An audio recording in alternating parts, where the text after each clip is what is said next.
I spend quite a bit of time browsing online looking for unusual audio equipment to feature on this channel. Now, it was during one of these online searches a few years ago that I first clapped my eyes on one of these things. Now, at first glance, I thought that this was some kind of unusual compact disc player. Well, I was kind of halfway there. It isn't a compact disc player, but it does use compact discs. Well, when I say use, I mean shave. Yeah, let me give you the sales pitch. Okay, so here's the manufacturer's official page. It's been retrieved via the Wayback Machine. There are a few dodgy German to English translations on here, so I'm going to have to reword a few sections for clarity, but you can read the originals on the screen. It goes like this. Light reflections disrupt the sound. Even high-end equipment for the highest of demands is powerless against light scatter in CDs. Laser beams are reflected numerous times and stray this way and that over the CD's surfaces. This audibly affects the reproduction. The sound loses its clarity and transparency. The beam diffusion cannot be avoided by error correction. Okay, so that's the problem. Now here's the solution.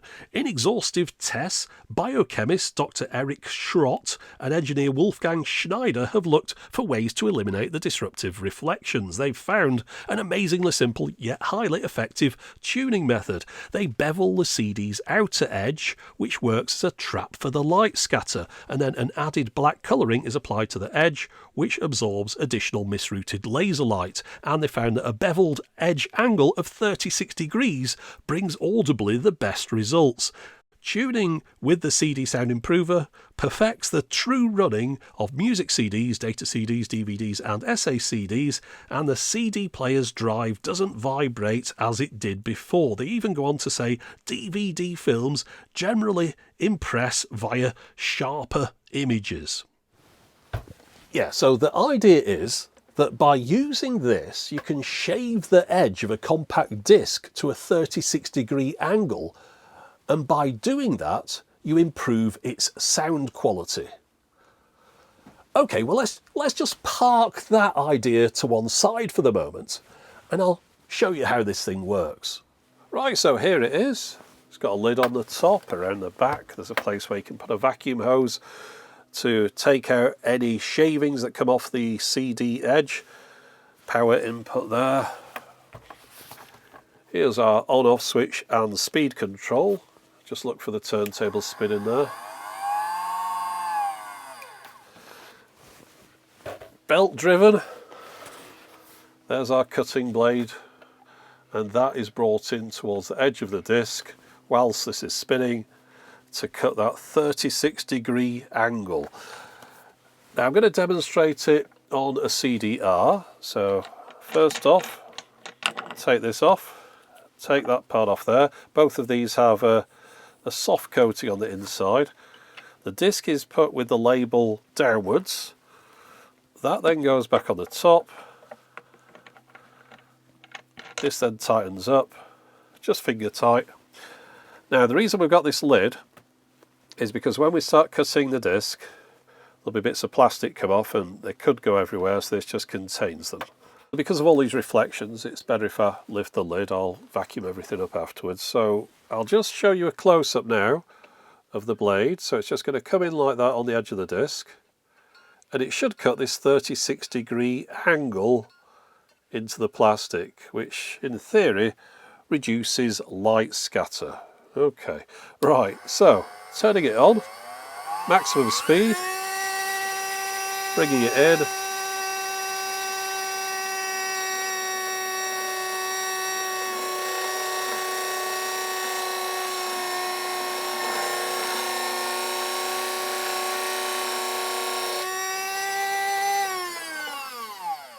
Right, so you can see all the stuff that's come off there.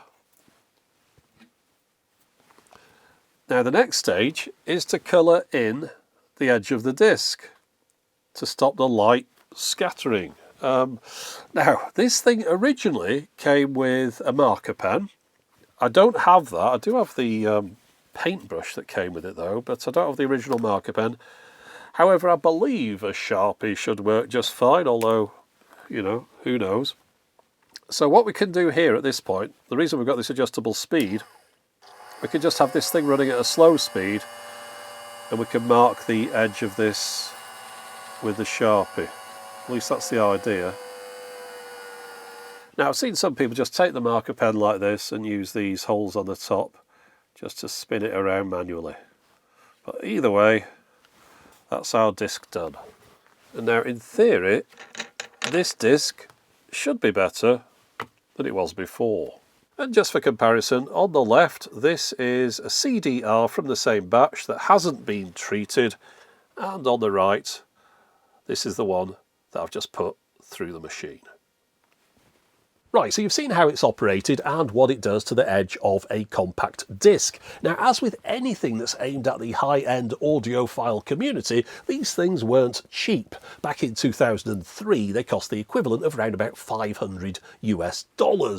But that didn't stop them from flying off the shelves. Apparently they sold loads of these things, and that's no doubt been helped by all the positive reviews they were getting. Now, some of those reviews can still be found online, so let's have a look at them.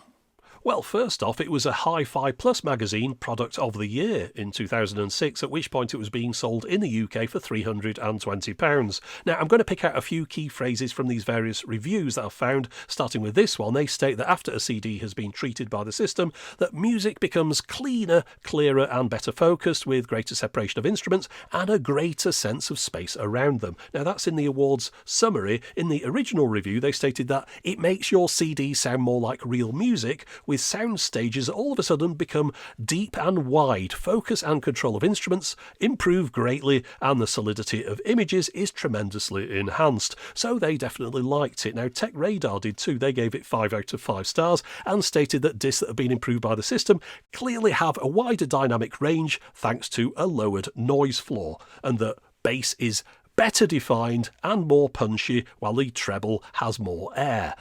And to finish off, here are some other statements and claims that I've found about the device online: that it brings a reduction in glare and hardness associated with CD sound, that the device, once it's treated a disc, the disc can be read more accurately, employing less error correction, and the sound becomes clearer and more transparent, and that music is more three-dimensional and open with greater transparency, and images from DVDs were sharper and clearer too. And finally, it results in pronounced improvement in focus, transient attack, detail and transparency. Okay, now full disclosure, I was going into this, and probably still am, with the thought that this thing is just completely insane. How could it possibly improve the sound of a compact disc by beveling off the edge of it? I mean, it just doesn't make any sense to me. But there's all these reviews where people are swearing blind that it sounds better when a CD's been treated in one of these compared to a normal CD. And they're saying that hundreds of people in various different tests all agree. So they can't all be wrong, surely. I mean, let's try and put some science to this. Well, a compact disc, there's about 4 million bits per second, I believe, come through one of these things. And I think 75% of those are like the stuff you should be listening to. And then there's 25% like error correction. And the idea is the way that these things all sort of hinge on this error correction, and the fact that if a compact disc can't be properly read for some reason, then the error correction is called into place. So if it's contaminated in some way, you got fingerprints, you got scratches on it, the laser can't read the data, and it just kind of makes it up. Now, that's what I'm not saying this is what I've read in all these different things. This is what people are hinging a lot of these things on. And they're saying that if your CD wasn't quite perfectly cut out, and I've had some CDs in the past that felt really quite uneven, that they would wobble in your CD player. The laser would have difficulty reading the data because it has to follow it around, and the error correction is called into play more often. So this thing trues your CD. It takes it all down perfectly all the way around. So not only is this 36-degree angle there, but also your CD's now perfectly round. Now the 36-degree thing, well, that's supposed to be something to do with laser light scatter, and somehow it shines out the edge of here and reflects back, and again the laser has difficulty seeing the disc through all this reflective laser light, and by cutting this to a certain angle, the laser light doesn't get back to the laser, and of course you're putting that black marker around the outside, and therefore we're not calling into use this error correction all the time, so we're hearing the proper sound that you should be listening to. That's the theory. I mean, I can understand in a way where some of that is coming from, or at least it kind of sounds plausible. I mean, we've all seen what happens when you try and fix something with error correction or restoration, and it doesn't really do a very good job of it.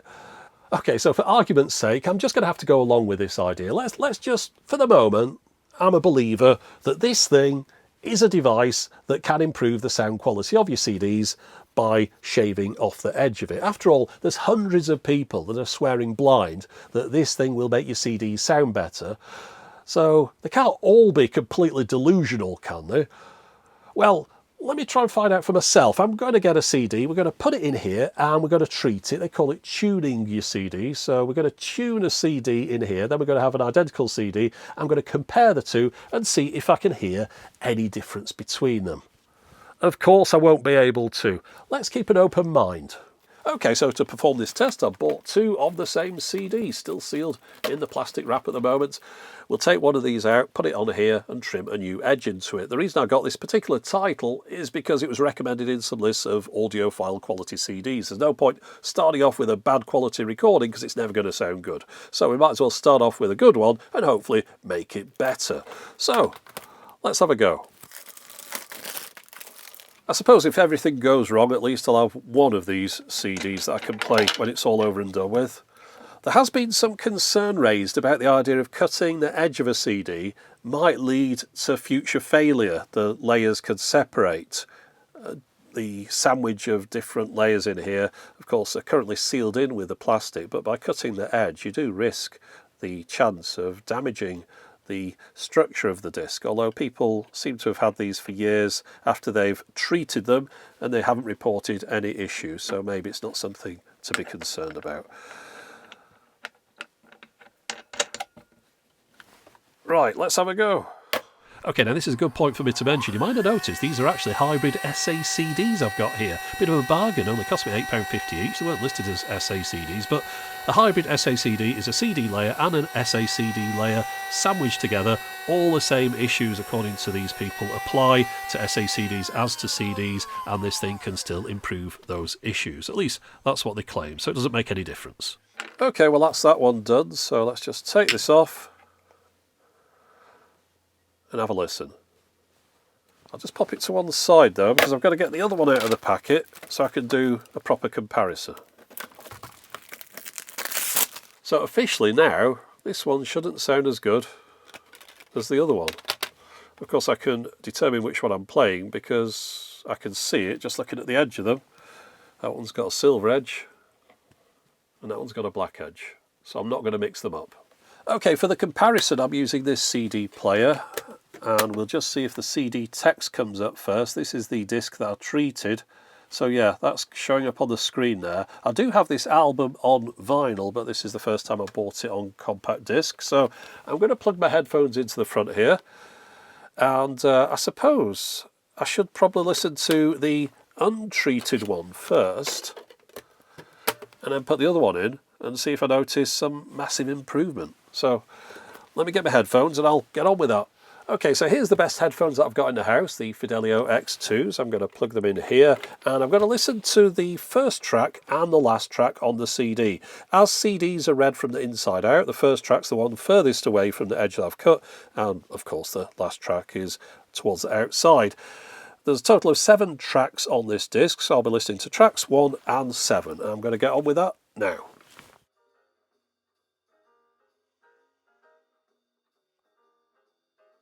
Okay, well, not entirely unexpectedly, both discs sounded the same to me. I even tried putting them in the 2 different disc drives and jumping back and forth between them and then swapping them over, trying it the other way around, but they just sounded identical, whatever I did. I didn't notice anything that was better or worse from one compared to the other. But of course there are too many points of failure in this test. I mean, the first one is my ears. Would I be able to determine the difference between them even on the very best quality of equipment? I doubt it.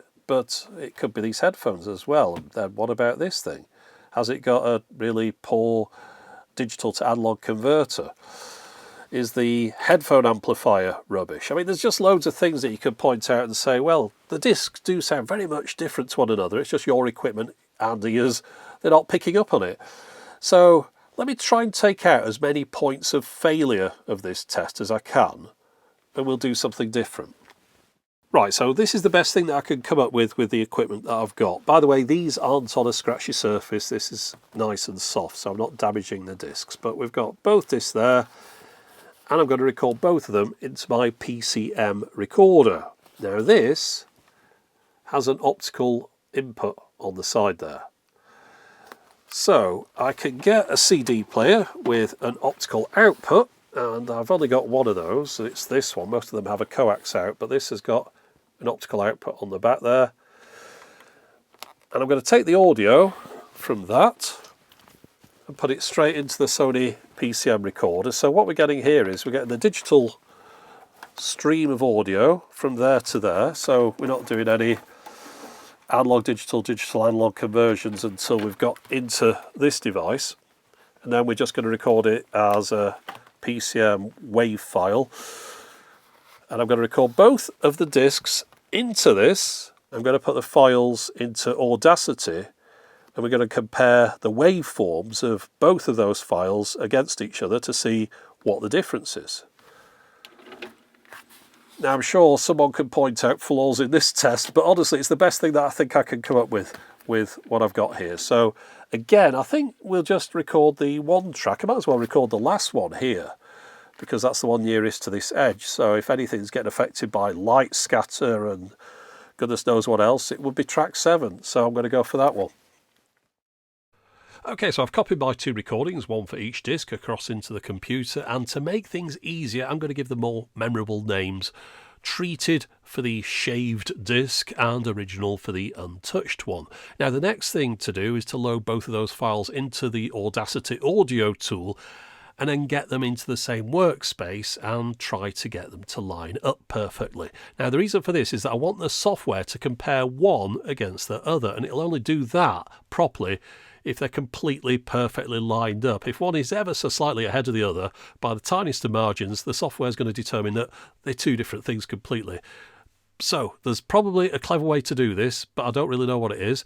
So my method is to look for the first peak and then erase the silence or quite a bit before then, and then try and get everything just to line up on that first peak on both of those recordings.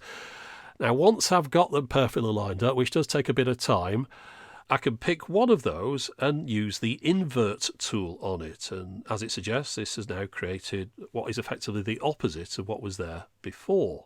So now we've got one normal recording and one inverted recording. So now if I merge those two together, one recording against the other, and create a third track from the results, that third track, that's going to be the audible difference between those two CDs. As you can see, the result of doing this is a completely silent track. This is showing that there's absolutely zero difference between the two recordings. The track, when it's played from the treated disc, sounds exactly the same as the original untreated disc. Now, just to show what happens when there is a difference between the two, I'm going to snip out a couple of seconds from the second recording, around about 2 minutes 24. And then I'm going to do that same thing I did just then, which is merging the two recordings into a new track. And as you can see, the results here, they show silence up to the edit point. So up to the point the tracks there are identical. But after that, they're then different from one another, hence the waveform that's shown along the bottom of the screen. Now, if that demonstration wasn't visual enough, here's another way of showing the difference between two tracks. This is a spectrogram that's been produced by an open source piece of software called Sound Exchange. This image reflects what the ear does. It shows energy amongst frequencies as it varies over time. So this is what track 7 on the Dave Brubeck CD looks like when viewed this way. So the yellowy peaks are the louder sections. And just for interest, as comparison, here's a modern track off another CD. That shows how the levels have really been boosted here and brick-walled up to the top. Right, so now we know what music looks like, or should look like. Let's go back to the software and compare the recordings that are made from the treated and untreated V.FAQ CDs. And this is what you get. Nothing. Showing that there is no difference. There's nothing here, and therefore there's nothing to hear. Right, earlier on when I said I wouldn't be able to hear a difference, I wasn't saying that there definitely won't be a difference. I mean, I suspected there wouldn't be, but even if there was, I wouldn't be able to hear it, I thought, because my ears aren't the best in the world. My hearing, I'm getting on, I don't have golden ears. All these things that people were talking about in those reviews about transient attacks and transparency of treble and stuff. I mean, it's all just over the top of my head. To me, things I've mentioned before, they either sound all right or they don't. I mean, if a CD's skipping and jumping, I can spot that, but to me, one CD would sound the same as another one. I wanted to put it into a computer to see for sure if there was a difference. And I was really hoping there would be, because it would make it a lot easier on me. You see, now I'm incurring the wrath of the audiophile community by saying that there is no difference. I mean, I've got one audio file off one CD, one audio file recorded off another CD, compared them, and they're identical. Do an inverse of one, compare it to the other one, the difference is complete silence. There's no difference. I mean, you can't hear any difference. That's the thing. It's silence. So all this, I can hear more bass and the noise floor's lower and all that kind of stuff. Well, surely that would show up because it's audio. You can't hear what isn't in a waveform. It's not, if it's not showing there, there's nothing to hear. But of course, maybe I'm doing something wrong. Maybe my test methodology was flawed. I'm sure I'll hear about it. Now, I didn't just do that one CD test. I've cut it a little bit short for this video because the other test I did was identical. The only other CD that I had where I had a duplicate copy was this Candy Apple Blue CD. That's because they sent me two of them. I don't normally have two of a CD, you see, so I did the same with this. In fact, with that one, I did something different. I compared both CDs beforehand, got the audio off both of them, same method as before, over the optical cable into the PCM recorder, compared both of them before, and they were identical before. So that kind of makes me think, well, what's all this business about? Some CDs are manufactured slightly off centre and the error correction comes in and it sounds different and all that. They sounded the same before. Two identically sounding CDs, which is what I'd expect CDs. I just think a CD will sound like a CD. And of course, they were identical after treatment as well, which isn't entirely unexpected. I mean, for me, a CD is is data in a way that's in a state of either being on or off. Each of those bits is either on or off. It's just like a light switch. Bit of data, no bit of data. These things are kind of relying on there being some kind of middle ground where the data is kind of corrupt somehow. But when you get corrupt data on a CD, you get dropouts, you get clicks, you get annoying sounds. You don't get like a subtlety of the music being lost. Not in my experience anyway, but again, of course, this is going against all the audiophile stuff, so I best shut my mouth now before incurring the wrath of a million angry voices. If you've got one of these, maybe it works different to mine. Maybe yours works perfectly. Maybe you're noticing a massive difference. Maybe I was using it wrong. I forgot that one. But yeah, for me, it made no difference. If you've got one and you notice a big difference, well, may it give you many more pleasurable years of use in the future. And do you want to buy some magic beans? Oh, I'm really upsetting everyone today. I think I'd best just go. That's it for the moment. As always, thanks for watching.